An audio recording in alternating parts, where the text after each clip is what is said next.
ko mucecetse musharinge live kabano ko mutavuga musharinge live fafa ibintu birakomeye ibintu birakaze ariko miss manigani zanje ebyiri uziciye amazi ntugira ngo ndimo ndakureba nka kwibwira kabano really babarira ntago nazibonye babarira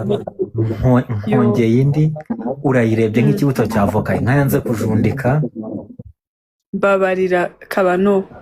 ariko urabizi ko undimo indabo not flowers zano kuri TikTok like real flowers kuri Sevara uzazimajari we etu naho zabanze baziguye abantu tuzaba none se kuki uzanze kuri Sevara nuko uzaba uri busy ndabizi neza yewe indabo zanjye thank you kutumanigana indabo zanjye isimbi by the way kare Alia yatubwiye ngiye n'umushuti wanjye ngo like nyene ndimo ndamusaba nyene ko yaza kuza nyene wenda kuri live n'ibiki nayo arambwira ngo okay araza gupasinga bye ngo by the way ngo akunda akabano so reba birambaje ko nagiye atabikubwiye Alia yego ngo arankunda none se agiye atabonye intare bateye zandirimbo umva atagira umuntu uza kuyobya gift no gukora hano handitse Miss Photogenic Rwanda bibutsa ko hari hejuru ya kabano undebye kandaho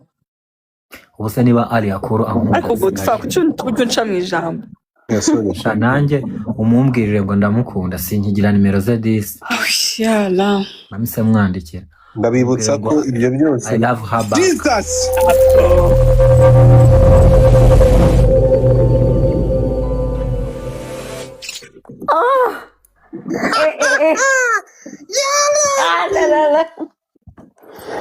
Wow. Honori ndori yewe fungura mic yawe irafunze mic yawe irafunze waretse tugakundana kuri uyu munsi w'abakundana nguki mic yawe irafunze Thank you, Dave. your mic is off mic yawe irafunze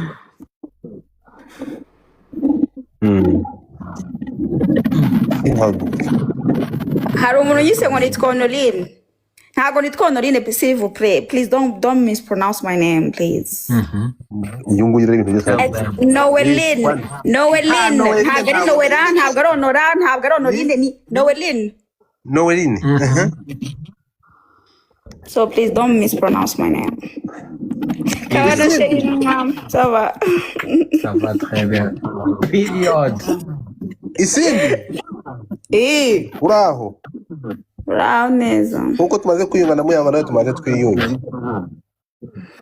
maze njye twarashwanye ngo naguhamagaraga ngutereta ugiye kumva mva ndo umunyamurenge warabivuze ndihereranurira no sibaye umunyamurenge aricyo bitwaye ndabaza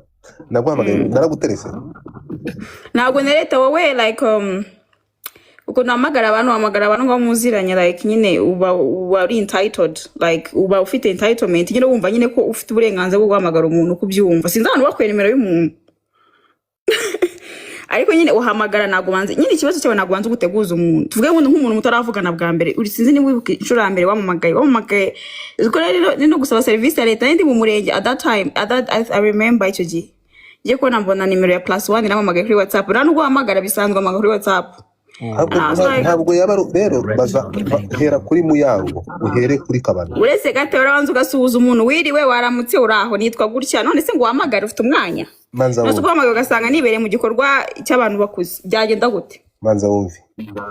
kuva nabaho sindakoresha iyo nimero uvuze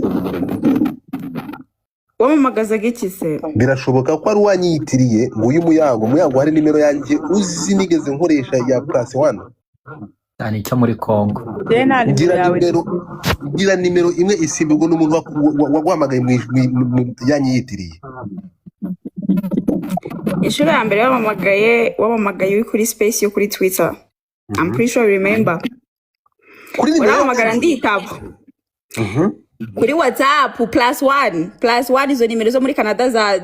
USA +1 sinzi niba ukoresha +250 ariko nzi ko ngiye gukoresha +1 sinzi niba ukoresha +1 zingahe gusa nyo wamamagaye kuri inshuro ya mbere wamamagara iyo ngiye urabanza uramamagara urambwira ngo ni Godfather nimero ndavuga ati ngo turi kuri space ngo ndashaka kukubaza ntimbaze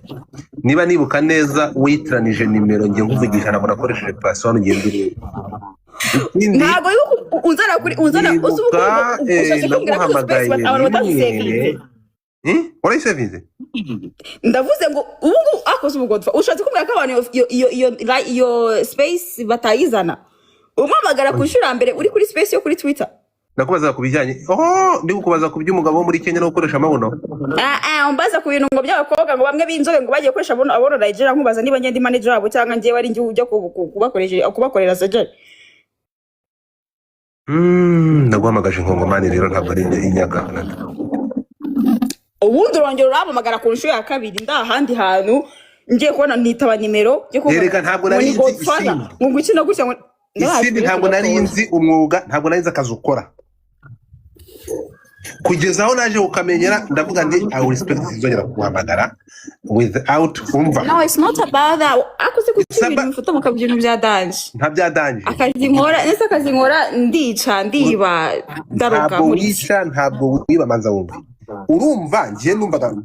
nari nkuzi kuko nahamagara mu yango tutu n'abandi bashuti n'abandi bantu ntabwo nari nzi kuba bize ku rwego baho bize ku buryo no kwitana telefone byaba ari ikibazo gikomeye hanyuma rero uragenda urambaga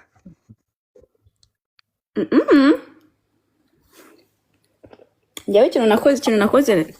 naravuze ngo sinkunda umuntu umamagara udafitanye gahunda especially urimo urafata umuntu ukamushyira kuri platforms ziri public nka gutya mutabanje kumvikana ntabwo tujya tuvugana muri inbox njye nawe ntituganire ntabwo tuziranye like that so nkuko iyo umamagaye nka kuri ukahita winjira kuri kwa rubanda uri kumbaza ibintu ntaza biva naho bijya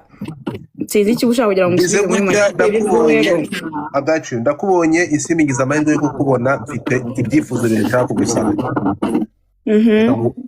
ariko nanjye nibampereza ngiye kubatama harya ngo batanga nanjye nibampe nanjye ndabasabye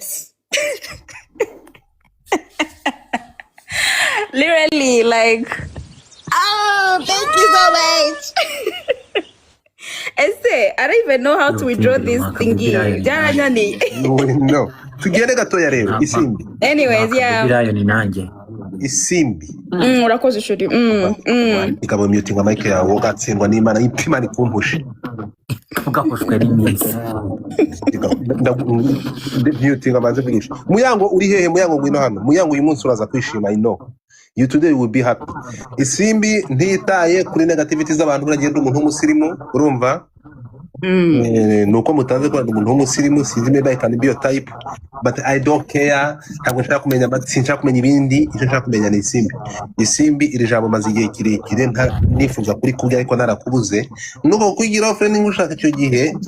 ndashaka kugira ngo nyine niki Isimbi imbere y'abanyarwanda 2200 ndashaka kumenyesha yuko ubukunda wanyemerera ukambera mutembasoni ukareka kuko ko byagenda kose mu muco nyarwanda uzashaka umugabo wanyemerera ukambera umugabo baraza kumanura sa nk'upfuka gato exactly like that bombo class abantu mwenye wivu wa jinyo umwana ateye neza ubabaye ngo mutenge ibicupa bicuritse ndabizi mugiye gushyira comment ngo shushu thank you Isimbi wanyemerera ukambera tugiye kwinjira muri is Valentine's Day unyemerere nkubwirire imbere y'imbaga y'abantu nkana gutya umurukundo I'm in love with you nje gufatira imbere umugore nese ndaho urukundo umuntu ntazi n'isura ye banze twereke ukuntu usa twaze turebe niba na twagukunda bigashoboka ndi umusore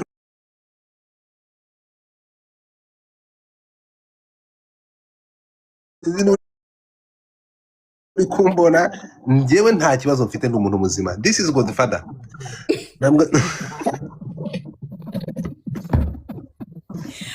please urumva unyemerere urumva ngiye gusabye urukundo ndagukunda narwaye indege